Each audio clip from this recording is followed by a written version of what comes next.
John, I'm a business owner. I work hard in my business, but how do I actually ensure that all of that effort that I put into the business, how do I get return? How do I get my ROI?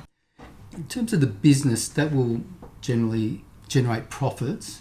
But in terms of generating wealth, I think that's where your question's pointing to. You need to then be able to build up assets outside the business.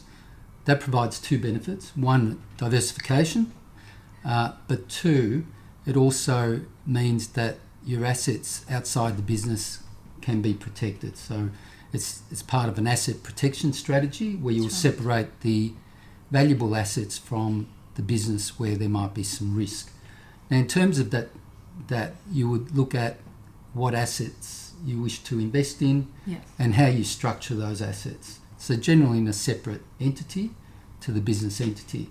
And in terms of the investments themselves and maximising the wealth they generate, generally you want to seek the services of a financial planner, someone who can assist you in that decision making. Most of us who run businesses and are occupied with the business don't really have time to manage an investment portfolio or be able to structure an investment portfolio to get the best return.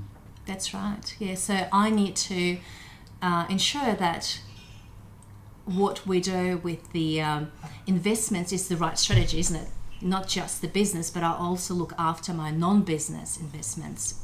Yeah, that's what we're saying. Exactly. And with that, I suppose it comes also the funding and debt management. A lot of times we like a lot of the debt, I suppose, to be in the business, it's tax deductible. And I suppose with debt management, it might be where the financial planner will also look at where the debt sits and how to best get the best tax outcome in terms of that debt. And also security.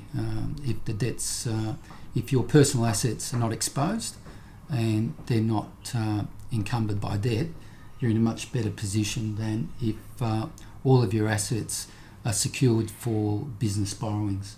Great. So the summary is separate your business from your personal assets and make sure that it's all protected.